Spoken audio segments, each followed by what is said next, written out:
ಮೇಷ್ಟ್ರೆ ಮೇಷ್ಟ್ರೆ. ಏನ್ರಪ್ಪ, ಯಾರು ನೀವು? ನಾವು ರೈತರು ಸ್ವಾಮಿ. ಏನಾಗಬೇಕಾಗಿತ್ತು? ನಿಮ್ಮ ಹಳೆಯರ್ನ ನೋಡೋಣ ಅಂತ ಬಂದಿದ್ದೀವಿ. ಹೌದಾ, ಬನ್ನಿ ಬನ್ನಿ ಕೂತ್ಕೊಳ್ಳಿ. ಹೇಳಿ, ಏನ್ ವಿಷಯ? ನಾವು ಕಬ್ಬೆಳಿಯವ್ರು ಸ್ವಾಮಿ. ತುಂಬಾ ದಿನದಿಂದ ನಾವು ಬೆಳೆದಿದ್ನೆಲ್ಲ ಪ್ರಗತಿಪುರ ಸಕ್ಕರೆ ಕಾರ್ಖಾನೆಗೆ ಕೊಡ್ತಾ ಇದ್ದೀವಿ. ಈಗ ಬೇರೆ ಕಡೆ ಇಲ್ಲ ಟನ್ಗೆ 180 ರಿಂದ 200 ರೂಪಾಯಿವರೆಗೂ ಕೊಡ್ತಾರೆ. ಇವ್ರು ಕೊಡೋದೇ 125 ರೂಪಾಯಿ ಸ್ವಾಮಿ. ಹೆಚ್ಚಿಗೆ ಕೊಡಿ ಅಂತ ಕೇಳಿ ಕೇಳಿದ್ವು ಸ್ವಾಮಿ. ಒಂದ್ ಪೈಸನು ಹೆಚ್ಚಿಗೆ ಕೊಡಲ್ಲ ಅನ್ಬಿಟ್ರು. ಯಾರು ಹೆಚ್ಚಿಗೆ ಕೊಡ್ತಾರೋ ಅವ್ರಿಗೆ ಮಾರಿ. ಅದ್ ಯಾಕೆ ಸಾಧ್ಯ ಮೇಷ್ಟ್ರೆ? ಆಕಾಶ್ ಗಂಗೆ ಫ್ಯಾಕ್ಟ್ರಿಗೆ ಸುತ್ತಮುತ್ತಲಿರೋ ಹಳ್ಳಿ ರೈತರು ಕಪ್ ಕೊಡ್ತಾವ್ರೆ. ಅವ್ರನ್ನ ಬಿಟ್ಟು ನಮ್ಮ ಹತ್ರ ಯಾಕೆ ತಗೋತಾರೆ ಹೇಳಿ? ಅದಕ್ಕೆ ಸಾಗರ್ನವ್ರು ಕಂಡು ಸಹಾಯ ಕೇಳೋಣ ಅಂತ ಬಂದ್ವಿ. ಹಿಂದೆ ಹುಲ್ಮಾರೋ ಜನಕ್ಕೆ ಎಷ್ಟೋ ಸಹಾಯ ಮಾಡಿದ್ದಾರೆ. ಹಾಗೆ ನಮಗೂ ಏನಾದ್ರು ಮಾಡಿದ್ರೆ. ಅದೇನು ಸರಿ, ಸಾಗರ್ ಇಂಥ ಸಮಸ್ಯೆಗಳಿಗೆಲ್ಲ ಗಮನ ಕೊಡ್ತಾ ಕೂತ್ಕೊಂಡ್ರೆ ಅವನ್ ಲಾಯರ್ ವೃತ್ತಿಗತಿ ಏನು? ಯಾಕಪ್ಪ ಹೀಗೆಲ್ಲ ಮಾತಾಡ್ತಿದ್ದೀರಾ? ಇರೋದ್ ನಾವಿಬ್ರು, ಈ ಮಗು ಒಂದು. ಇಷ್ಟ್ ಜನಕ್ಕೆ ಎಷ್ಟ್ ಸಂಪಾದನೆ ಮಾಡ್ಬೇಕು ನೋಡಿ. ನೀವು ಹೋಗಿ ಊರ್ಗ್ ಹೋದ್ಮೇಲೆ ನಾನು ಅವ್ರ ಹತ್ರ ಈ ವಿಷಯ ಮಾತಾಡ್ತೀನಿ. ಈ ವಿಷಯದಲ್ಲಿ ತಲೆ ಹಾಕ್ಬೇಕಾದ್ರೆ ತುಂಬಾ ಯೋಚನೆ ಮಾಡ್ಬೇಕಾಗತ್ತೆ. ಯಾಕೆ? ಪ್ರಗತಿಪುರದ ರೈತರ ಸಮಾಚಾರ ಅಂದ್ಮೇಲೆ ನಾನು ನೇರವಾಗಿ ಕಾಳಿಂಗರಾಯನ ಮೇಲೆ ತಾನೇ ಯುದ್ಧಕ್ಕೆ ನಿಲ್ಬೇಕಾಗತ್ತೆ. ಹೌದಲ್ಲ? ಮತ್ತೆ ನನ್ಗ ಜ್ಞಾಪಕಕ್ಕೆ ಬರ್ಲಿಲ್ಲ. ಬೇಡ ಬಿಡಿ. ಎಲ್ಲಾದ್ರೂ ಉಂಟಾ? 10 ಜನಕ್ಕೆ ಒಳ್ಳೇದಾಗೋ ಹಾಗಿದ್ರೆ 4 ಜನ ನಮ್ಮವ್ರು ದೂರ ಆದ್ರೂ ಏನು ನಷ್ಟ ಇಲ್ಲ.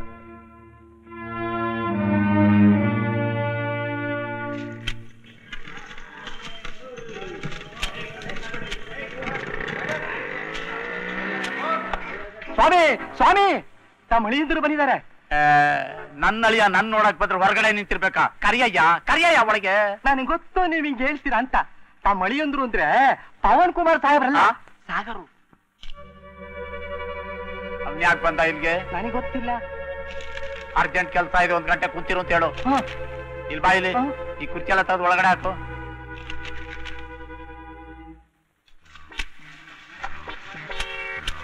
ಯಜಮಾನ್ರಿ ಅರ್ಜೆಂಟ್ ಕೆಲಸ ಇದೆ ಅಂತೆ, ಸ್ವಲ್ಪ ಕಾಯ್ಬೇಕಂತೆ.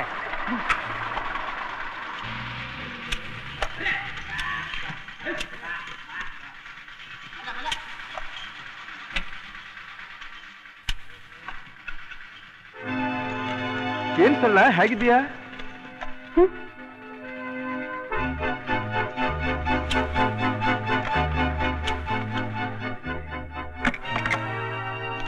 ಯಾಕಪ್ಪ ಸಾಗರ್ ಬಂದಿದ್ದಾನೆ ನಮ್ ನೆತ್ತಿಲ್ ಮೆಣಸಾರಿಯೋಕೆ. 1 ಗಂಟೆ ಬಿಸಿಲಲ್ಲಿ ಒಣಗಲಿ. ಬಾ, ನೀನ್ ಈ ಕಡೆ ಕೂತ್ಕೋ ಬಾ.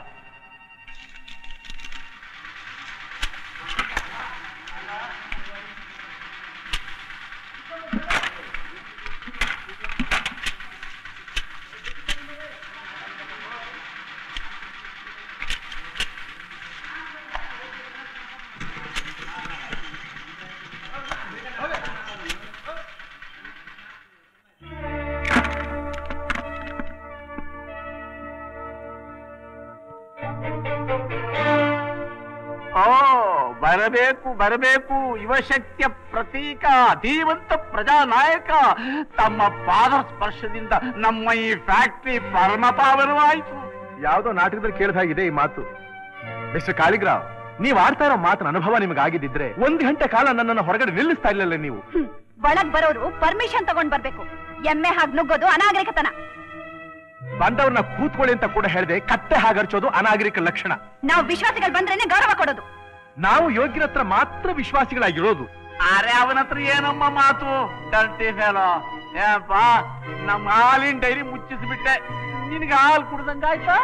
ಅನ್ಯಾಯವಾಗ್ತಾ ಇದ್ದ ಜನಕ್ಕೆ ನ್ಯಾಯವಾದ ಬೆಲೆ ಕೊಡಿಸಿ ಅಮೃತ ಕುಡ್ದಾಗಿದೆ. ಈಗ ಈ ಫ್ಯಾಕ್ಟ್ರಿ ಮುಚ್ಚಕ್ ವಕ್ರಿಸಿದೆಯೇನೋ? ಆ ಮಂಗಳ ಕಾರ್ಯ ತಾವು ತಗೊಳ್ಳೋ ನಿರ್ಧಾರದ ಮೇಲಿದೆ. ಅಂದ್ರೆ ನಾನೀಗ ನಿಮ್ಮ ಫ್ಯಾಕ್ಟ್ರಿಗೆ ಕಬ್ಬು ಒದಗಿಸೋ ರೈತರ ಪರವಾಗಿ ಬಂದಿದ್ದೀನಿ.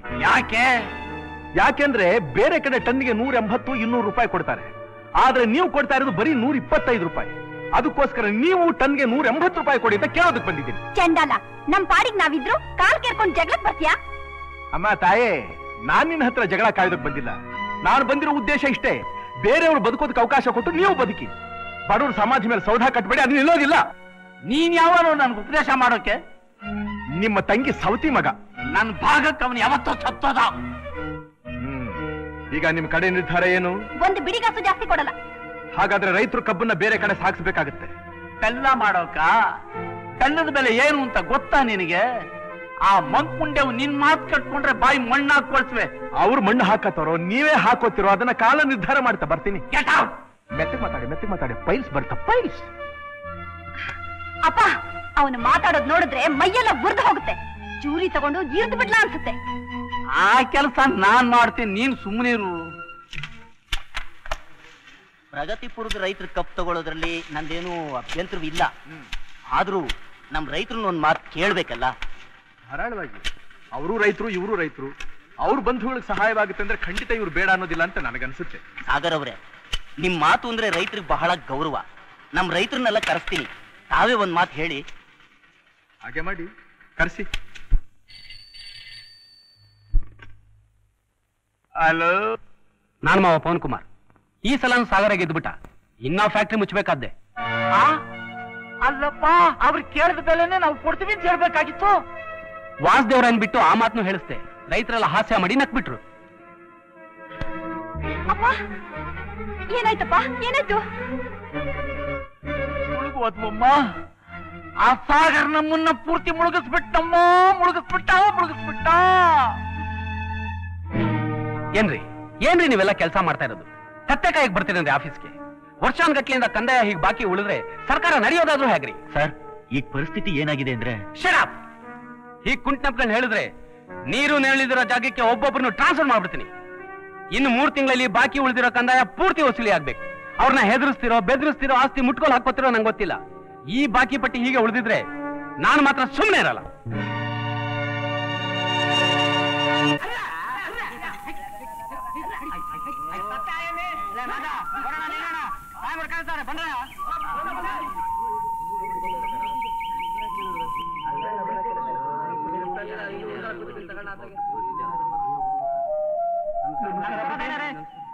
ನೋಡಯ್ಯ, ಇನ್ಮೇಲೆ ಈ ಜಮೀನ್ ಮೇಲೆ ನಿಮ್ಗೆ ಯಾವ ಹಕ್ಕು ಇಲ್ಲ.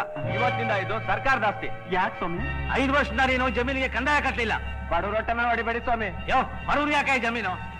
ಎಲ್ಲ ಆಚೆ ಕಳಿಸ.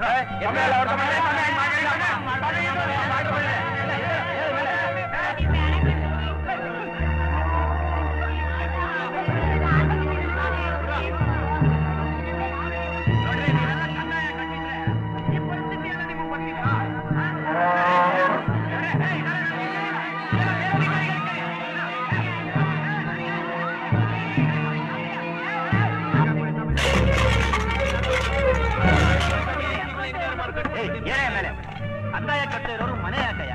ಸರಿ ಆಚೆಗೆ ಕಂದಾಯ ಕಟ್ಟಬೇಕಾಗಿತ್ತು. ಮಳೆ ಇಲ್ಲ, ಬೆಳೆ ಇಲ್ಲ, ನೀವೇನ್ ಸ್ವಾಮಿ ಕಂದಾಯ ಕಟ್ಟೋದು? ನೀರಾವರಿ ಮಾಡ್ಕೊಡ್ಲಿಲ್ವಾ? ಸರ್ಕಾರ ಅಣೆಕಟ್ಟು ಕಟ್ಕೊಡ್ಲಿಲ್ವಾ? ನಮ್ದು ತಿನ್ನ ಮೇಗಿನ ಜಮೀನ್ ಸ್ವಾಮಿ, ನೀರೇ ತೆಗಲಿ ಸ್ವಾಮಿ. ಅದೆಲ್ಲ ನಮ್ಗೆ ಗೊತ್ತಿಲ್ಲ. ಕಂದಾಯ ಬಾಕಿ ಕಟ್ಟೆ ಇಲ್ಲ ಮನೆ ಖಾಲಿ ಮಾಡಿ. ಮನುಷ್ಯರ ನೀವು ಪಾಪಿಗಳು, ರಾಕ್ಷಸರು. ರಾಕ್ಷಸರು ನಾವಲ್ಲ, ನಮ್ಮ ಮೇಲೊಬ್ಬ ಅಧಿಕಾರಿ ಬಂದಿದ್ದಾನಲ್ಲ ಅವನು. ಸಾಮಾನೆಲ್ಲ ಎತ್ಕೊಂಡು ಬಿಡ್ರೋ.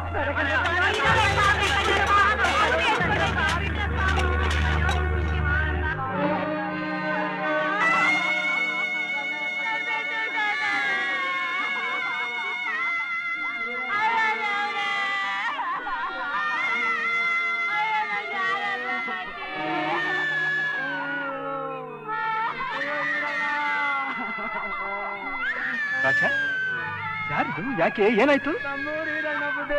ಕಂದಾಯ ಕಟ್ಟಕ್ಕಾಗಿದಲ್ಲ, ಈಗ ಬಂದಿದ್ದಾರೆ ಅಧಿಕಾರಿಗಳು. ಅವ್ರಿಂದ ತಡೆಯಕ್ಕಾಗಿದ್ದಾರೆ, ನ್ಯಾಣ ಹಾಕೊಂಡ್ಬಿಟ್ಟಾರೆ ಬುದ್ಧಿ.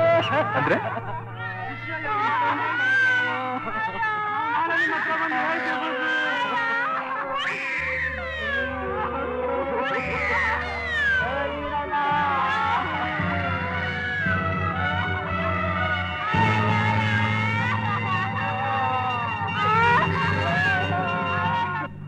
ಮಾರುತಳ್ಳಿಲಿ 8 ವರ್ಷಗಳ ಹಿಂದೆ ಸುಜಲಾ ನದಿಗೆ ಅಣೆಕಟ್ಟು ಕಟ್ಟಿ ನೀರ್ ಬಿಟ್ಟು 4ನೇ ವರ್ಷವೇ ರೈತರಿಗೆಲ್ಲ ನೀರಿನ ಕಂದಾಯದ ನೋಟಿಸ್ ಕಳಿಸಿದ್ರು. ಆವತ್ತಿಂದ ಶುರುವಾಯ್ತು ನೋಡಿ ರೈತರ ಕಷ್ಟ. ಹೌದು, ನೀರ್ ಅನುಕೂಲ ಮಾಡ್ಕೊಟ್ಮೇಲೆ ಅವ್ರ ಕಂದಾಯ ಕೇಳೋದ್ರಲ್ಲಿ ಏನ್ ತಪ್ಪಿದೆ? ಅದ್ ಸರಿ, ನೀರಾವರಿ ಇಂಜಿನಿಯರ್ಗಳ ನಕ್ಷೆಲ್ ಬರ್ದಿರೋಂತ ನೀರು ರೈತರ ಜಮೀನ್ ತನಕ ಬಂದ್ ತಲುಪಿದ್ರೆ ತಾನೇ ನಾವು ಕಂದಾಯ ಕಟ್ಟೋಕ್ ಸಾಧ್ಯ. ಕಾಲುವೆಗಳು ಸರಿಗಿಲ್ಲ, ಬಿಟ್ ನೀರು ಎಲ್ಲಾ ಕಡೆನೂ ತಲುಪಲ್ಲ. ರೈತರು ಪ್ರತಿನಿಧಿಗಳು ಕಂದಾಯದ ಅಧಿಕಾರಿಗಳಿಂದ ಹಿಡಿದು ಶಾಸಕರ ತನಕ ಕಂಪ್ಲೇಂಟ್ ಮಾಡಾಯ್ತು, ಏನು ಪ್ರಯೋಜನ ಆಗ್ಲಿಲ್ಲ ಬುದ್ಧಿ. ಯಾಕೆ? ನೋಡೋಣ, ಪರಿಶೀಲಿಸೋಣ ಅಂತಾರೆ. ಆದ್ರೆ ಇವತ್ತಿದ್ದ ಅಧಿಕಾರಿಗಳು ನಾಳೆ ಇರಲ್ವಲ್ಲ. ಈಗ ಈ ಜಿಲ್ಲೆಗೆ ಪವನ್ ಕುಮಾರ್ ಅಂತ ಹೊಸದಾಗಿ ಜಿಲ್ಲಾಧಿಕಾರಿಗಳು ಬಂದಿದ್ದಾರೆ. ಆತ ಹೊಸದಾಗಿ ಬಂದಿರೋ ಹುಮ್ಮಸ್ನಲ್ಲಿ 3 ತಿಂಗಳೊಳಗಾಗಿ ಎಲ್ಲಾ ಕಂದಾಯನ ವಸೂಲು ಮಾಡದೇ ಇದ್ರೆ ತನ್ನ ಕೈ ಕೆಳಗಿನ ಅಧಿಕಾರಿಗಳನ್ನ ಸಸ್ಪೆಂಡ್ ಮಾಡ್ತೀನಿ ಅಂತ ಹೆದರಿಸಿದಾನಂತೆ. ಅವ್ರ ಕೈ ಕೆಳಗಿನ ಜನ ಹೆದರಿ ರೈತರಿಗೆ ಕೊಡಬಾರ್ದು ಕಷ್ಟ ಕೊಡ್ತಾ ಇದ್ದಾರೆ. ಬಾಕಿ ಕೊಡದೇ ಇರೋ ರೈತರಿಗೆ ಅವ್ರ ಚಿರಾಸ್ತಿಗೆಲ್ಲ ಮುಟ್ಕೊಲ್ ಹಾಕೋತಿದ್ದಾರೆ. ಈ ತೊಂದರೆಯಿಂದಲೇ ನಿನ್ನೆ ಈರಣ್ಣ ನೇಣು ಹಾಕೊಂಡಿದ್ದು. ಸಾಗರಪ್ಪನವ್ರೆ, ಈ ದಾಳಿಯಿಂದ ನೀವೇ ಈ ಬಡವರನ್ನ ಕಾಪಾಡಬೇಕು.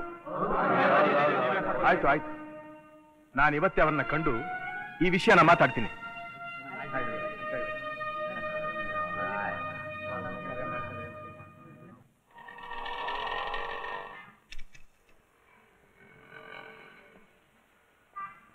ಯಾರು ಬೇಕಾಗಿ ಸರ್? ತಗೊಂಡು ಹೋಗಿ ಸಾಹೇಬ್ರು ತೋರ್ಸು. ಸರಿ. ಹೋದ್ ಮೀಟಿಂಗ್ ನಲ್ಲಿ ನಾನು ಚೆನ್ನಾಗಿ ದಬಾಯಿಸ್ಬಿಟ್ಟೆ, ಆಮೇಲೆ ಅವರೇ ಈಲ್ಡ್ ಆದ್ರು. ಬುದ್ಧಿ ಯಾರೋ ಬಂದಿದ್ದಾರೆ.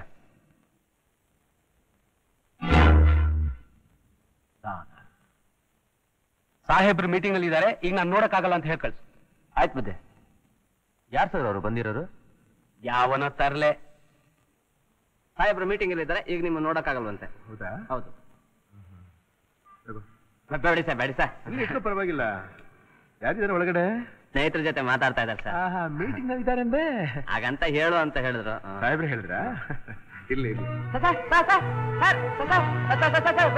ಏನ್ ಸರ್, ನಾನು ಕರಿತಾ ಇದ್ರು ನೀವು ಹಾಗೆ ಹೋಗ್ತಿದ್ದೀರಿ? ಸಿದ್ಧ, ನಮಸ್ಕಾರ.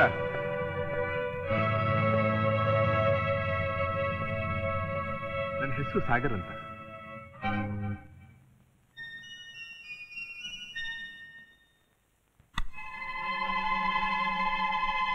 ನೀವೆಲ್ಲ ಹೋಗಿ, ಆಮೇಲೆ ಮಾತಾಡಿ.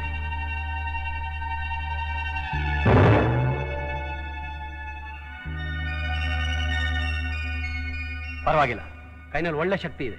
ಬರೀ ಕೈನಲ್ಲಿ ಶಕ್ತಿ ಇದ್ರೆ ಪ್ರಯೋಜನ ಇಲ್ಲ, ತಲೆಯಲ್ಲೂ ಸ್ವಲ್ಪ ಶಕ್ತಿ ಇರಬೇಕಲ್ಲ. ಮಿಸ್ ಮಂಜುಳಾ, SP ಕನೆಕ್ಷನ್ ಕೊಡಿ. SP ಅವ್ರ ನಂಬರು 72127. ತಾವೇ ಡಯಲ್ ಮಾಡಬಹುದು.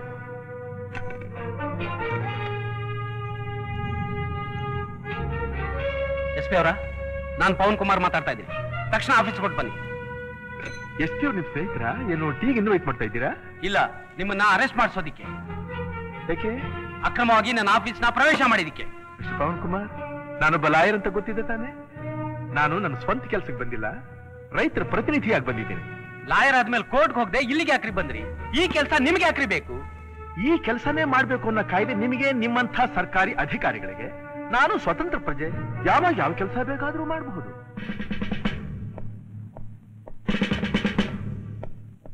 ಏನ್ ಸರ್ ಫೋನ್ ಮಾಡಿದ್ರಲ್ಲ? Arrest this man straight away under 353.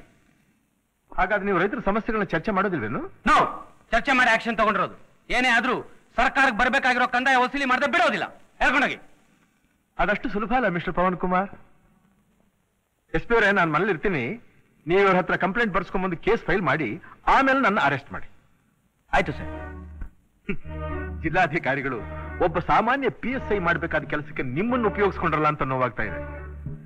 ನನ್ನ ಧಾರಾಳವಾಗಿ ಅರೆಸ್ಟ್ ಮಾಡಬಹುದು, ಆದ್ರೆ ನೀರಾವರಿ ಇಲಾಖೆಯವರು ಮಾಡ್ತಾ ಇರೋ ಅಕ್ರಮ ಕಾರ್ಯಗಳ ಪರಿಣಾಮನ ನಿಮ್ಮ ಡಿಪಾರ್ಟ್ಮೆಂಟ್ ಅನುಭವಿಸಬೇಕಾಗಿ ಬರುತ್ತೆ. ಬರ್ತೀನಿ ಸಾಹೇಬ್ರೆ.